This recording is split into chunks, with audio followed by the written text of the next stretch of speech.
Juan José Campanella, nuestro gran director de cine, que es además un gran guionista,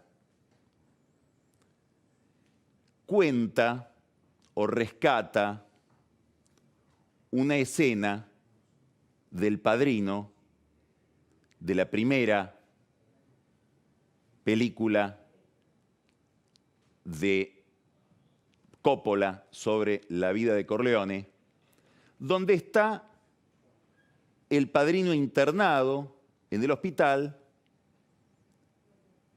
Hay la posibilidad de que lo vayan a matar. Llega el panadero con flores para homenajearlo. Michael Corleone, que está ahí, lo recibe al panadero. Después van a la puerta de la clínica del hospital con Enzo, el panadero. Simula Enzo tener una pistola en el bolsillo para disuadir a los que venían, a la banda que venía a matar a Corleone, que detiene su auto y sigue.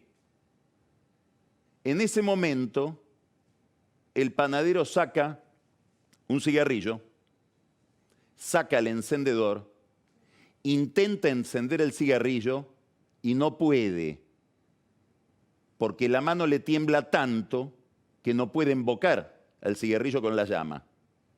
Entonces, esto es lo que observa Campanella, Michael Corleone toma el encendedor, le enciende el cigarrillo y cuando termina de encenderle el cigarrillo, se mira la mano y ve que no tiembla. Campanella interpreta que en ese momento Michael Corleone se dio cuenta de que él también era mafioso, que tenía el carácter que implica ser un capo mafia. La idea, ¿cuál es? ¿Cuál es la idea que hay detrás de esta observación de Campanella? Que hay un momento en el drama de toda vida humana en que el protagonista descubre quién es o decide ser quién es. La pregunta es, ¿este es el momento en que Alberto Fernández decide ser quién es? Dicho de otra manera, la crisis múltiple que está atravesando, que atraviesa el gobierno de Alberto Fernández, va a terminar con un desenlace, como le sucedió a tantos gobiernos, al de Alfonsín, al de Menem, al de la Rúa, al gobierno de Duhalde, al gobierno de Macri. Un momento en que se resuelve qué va a hacer ese gobierno en los libros de historia. Y ese momento es cuando se resuelven las grandes encrucijadas que atraviesa ese liderazgo, que enfrenta ese liderazgo. Hay quienes creen al lado de Alberto Fernández, no sabemos si Alberto Fernández está convencido de esto, de que la carta de Cristina Kirchner fue un disparador de ese momento, del momento en que él tiene que decidir cuál es su relación como líder con el poder y derivado de eso su relación con la gestión. Fernández está atravesando dos cruces de caminos. Está como una especie de dos rotondas donde tiene que decidir hacia dónde va una vez que sale de la rotonda. La primera es económica.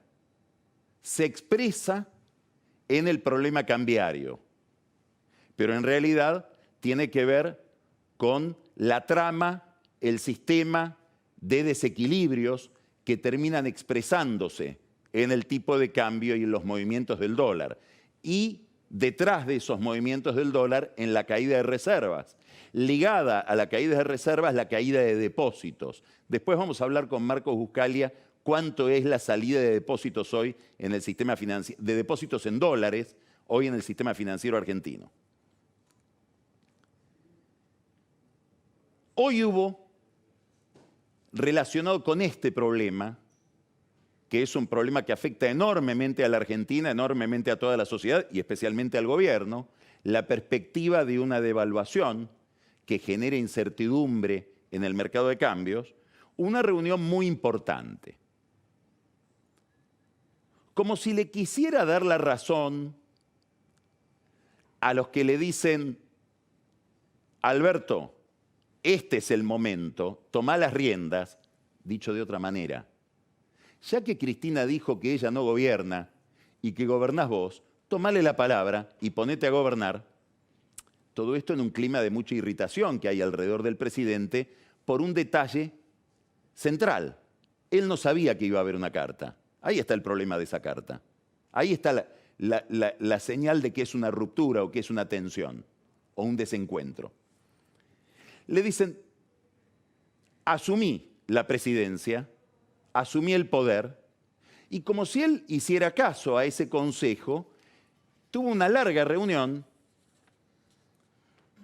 en los últimos días de la semana pasada con Martín Guzmán, el ministro de Economía. Y le dijo un poco a Martín Guzmán lo que le dicen a él. Mirá, Guzmán, empezá a hablar con la gente, empezá a hablar con quienes deciden, generá vos confianza en tu propia estrategia, explícala. Bueno, hoy hubo una reunión muy importante de Martín Guzmán con la Asociación Empresaria Argentina. Es la entidad que reúne a los dueños de las grandes empresas de la Argentina. No representantes, no encargados de relaciones públicas, ahí van los dueños de las empresas. Se realizó en el Ministerio de Economía. Llegaron un grupo de empresarios, que ahora les voy a decir quiénes eran, no fotos, es decir, una reunión reservada, que fue bastante franca, todo lo franca que puede ser una reunión entre alguien del poder y gente que de un modo u otro está regulada por el poder.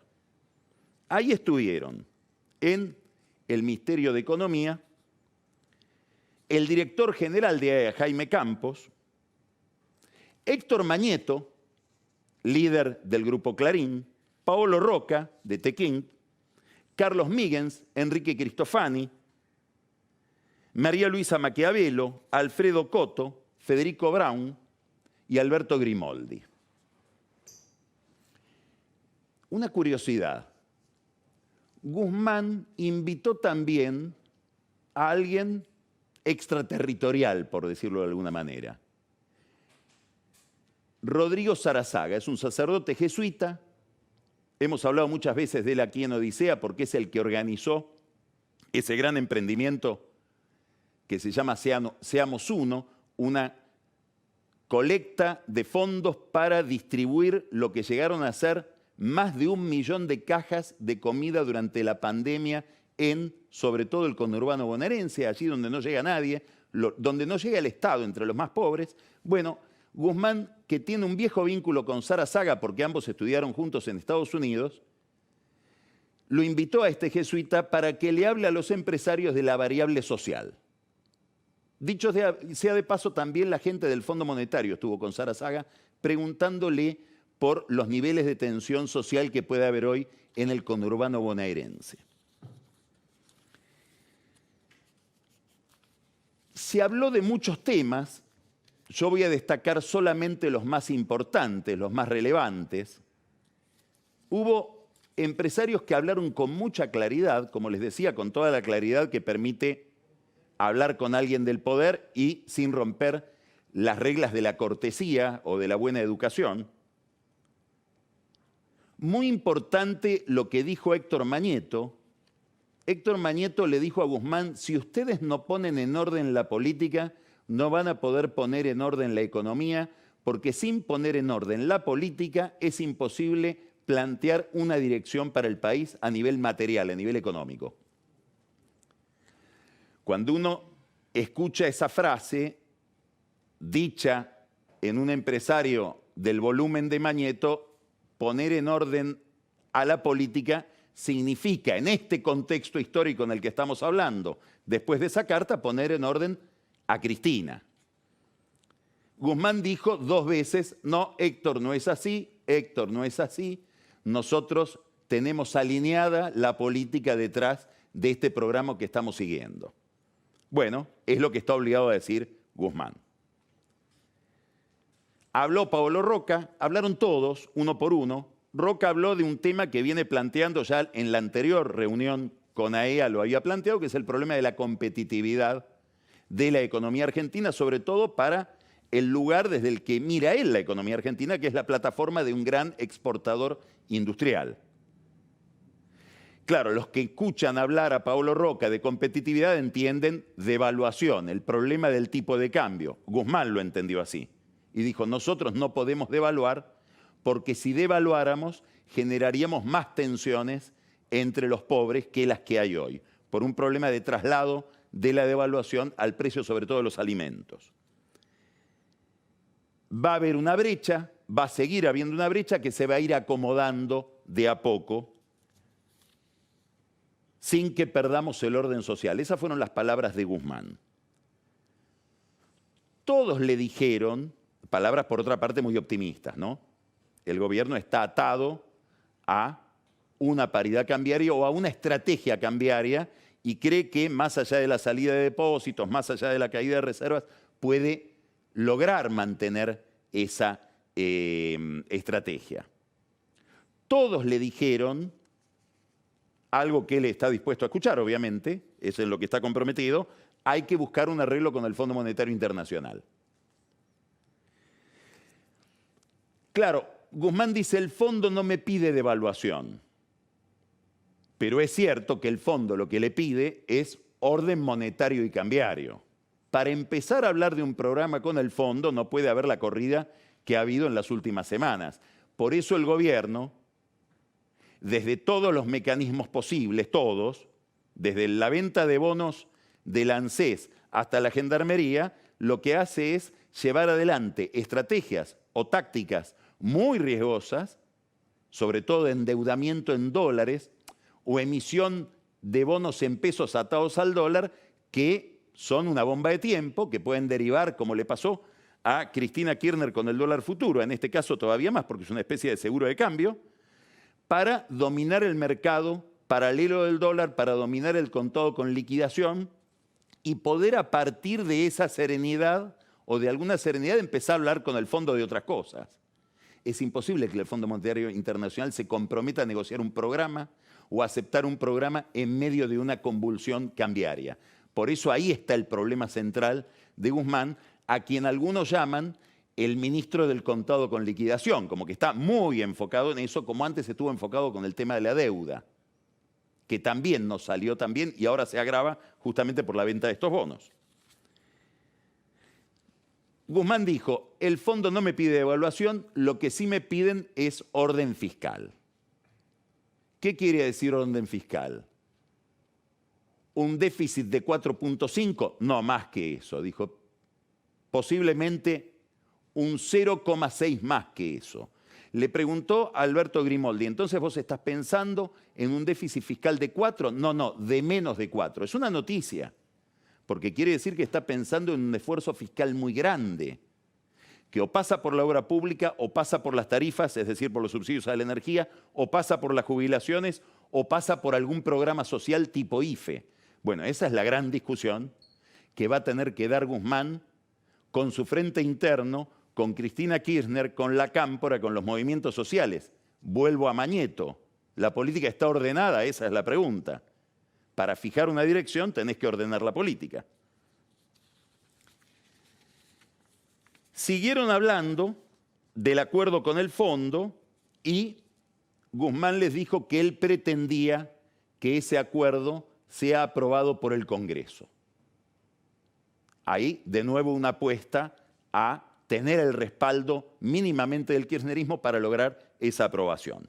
No sabemos si en las conversaciones con Guzmán va a haber conversaciones también con algún sector de la oposición. Hasta ahora eso no está previsto en la hoja de ruta. Sí es muy probable que lo sigamos viendo en diálogo permanente con quienes deciden en la economía, empresas, bancos, etcétera, los mercados. Alguien habló del impuesto a la riqueza, que es algo que, como sabemos, irrita a los empresarios, sobre todo en un aspecto que en alguna medida Sergio Massa lo cuestionó el otro día o admitió que es un aspecto negativo de ese impuesto, que es que grava a algunos activos empresarios, no personales. Y por lo tanto castiga la inversión y castiga la producción. Bueno, habrá que ver si eso se corrige. El impuesto a la riqueza, vamos a ser sinceros, para el oficialismo es una vaca sagrada, porque fue pensado por Carlos Heller, pero tiene el sello de Máximo Kirchner. Por lo tanto, aproximarse a criticar eso es aproximarse a un cable de 500 kilowatts en términos políticos. Algo más dijo Guzmán en el sentido de lo que se espera que diga. Voy a controlar el gasto y voy a intentar pedirle menos plata al Banco Central para financiar el déficit. Esto está en el centro del problema. ¿Por qué? Porque el problema hoy de la economía argentina no es que la gente quiere dólares, la gente huye del peso. ¿Y por qué huye del peso? Porque el peso está condenado a devaluarse y está condenado en algún momento u otro a generar inflación. ¿Por qué razón? Porque gran parte del déficit fiscal, de hecho, el presupuesto público dice que el año que viene va a haber 1 billón de pesos de emisión para cubrir parte del déficit fiscal que genera el Estado argentino. Ese fue un tema muy discutido hoy a la tarde en esta reunión que estoy contando entre Guzmán y los grandes empresarios. Entonces, Guzmán, que venía diciendo no voy a bajar el gasto hace 15 días, ahora empieza a modular otra melodía. Que sí, voy a tener que bajar el gasto, voy a tener que emitir menos, va a tener que haber un ajuste, con perdón de la palabra. Obviamente que Guzmán no usa la palabra ajuste. Cuando se habla de ajuste se habla en realidad de sustentabilidad, que es el rostro bueno del ajuste. Y detrás de todo eso está el problema del dólar. Dijo algo simpático al final de la charla de todos.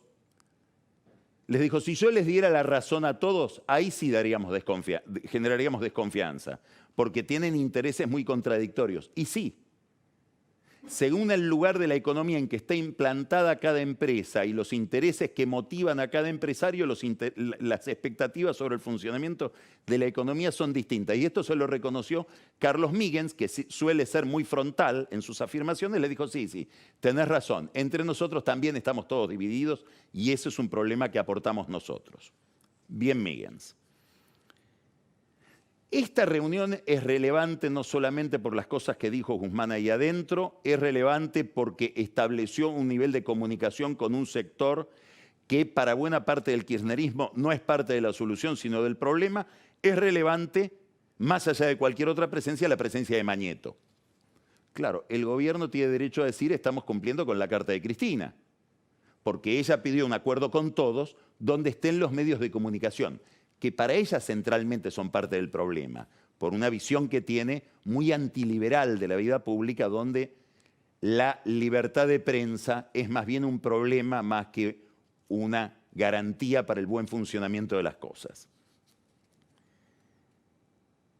Quiere decir que Fernández está siguiendo, veremos hasta dónde, una ruta que es el intento de relanzar el gobierno, obedeciendo o escuchando o haciéndose eco de cosas que le dicen algunos gobernadores, centralmente Perotti, Mansur, Uñac, intendentes del conurbano, varios,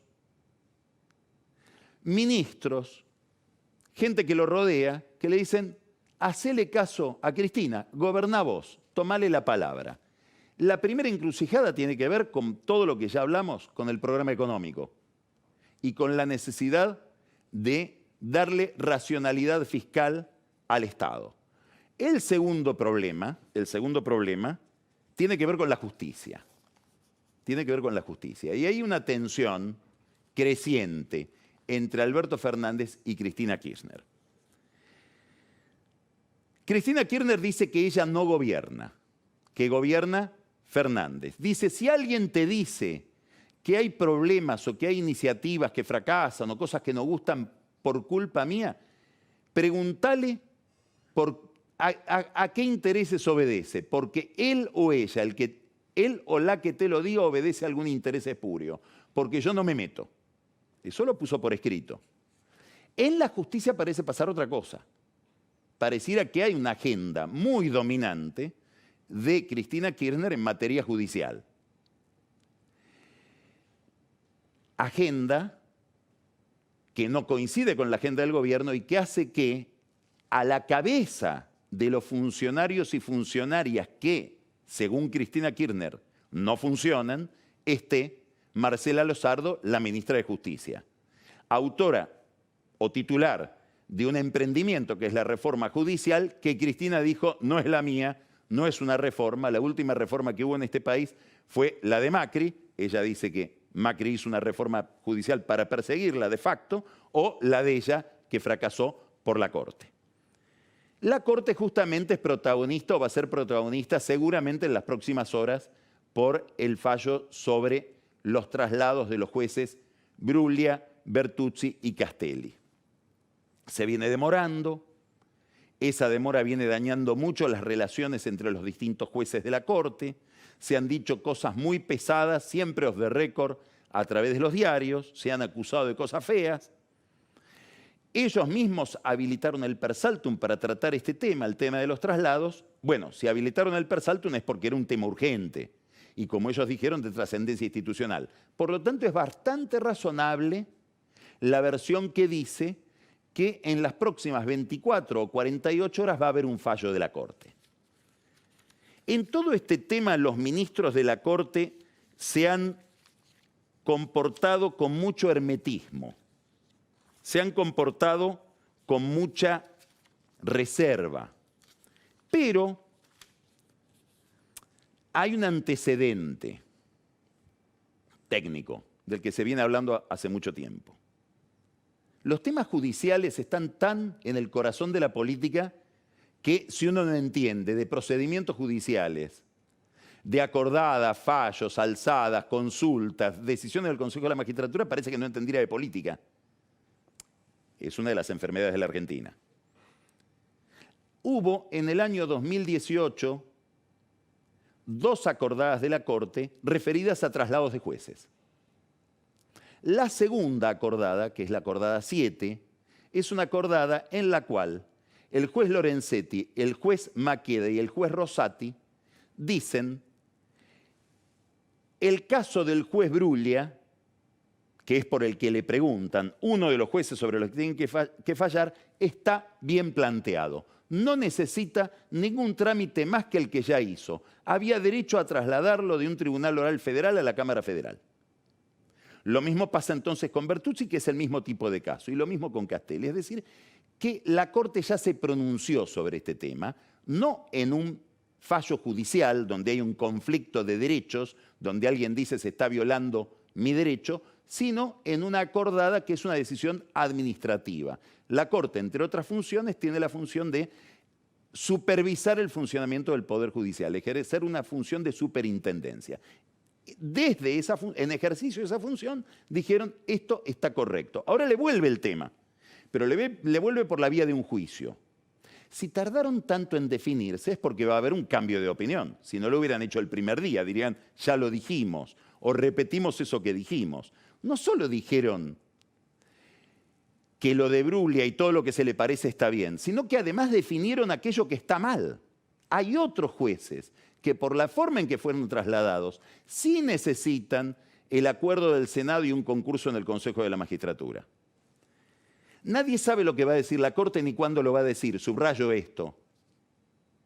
Pero las versiones más fundadas dicen que en las próximas 24 o 48 horas lo que dirían es: sí, Bruglia, Bertuzzi y Castelli están bien designados, pero, a diferencia de lo que dijimos en el 2018, ellos ahora pertenecen a ese otro grupo de jueces que necesitan pasar por el Consejo de la Magistratura y por el acuerdo del Senado. Es decir, que la Corte cambiaría de opinión. Concretamente, 3 jueces, Maqueda, Rosati y Lorenzetti, cambiarían de opinión. Y también cambiaría de opinión Hayton, que tenía una posición todavía mucho más liberal frente a este tema, diciendo no necesitan pasar, no solamente ellos, sino muchos otros jueces, no tendrían la restricción de tener que pasar de nuevo por el Senado y por el Consejo de la Magistratura.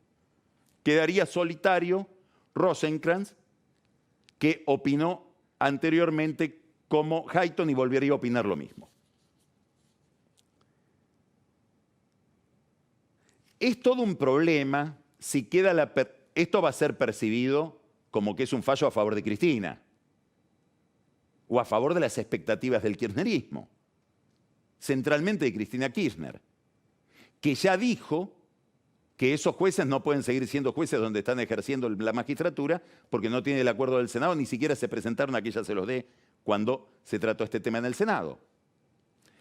El detalle de que, bueno, tienen que esperar un tiempo más en esos cargos hasta que vayan a un concurso y pasen de nuevo por el Senado es un detalle.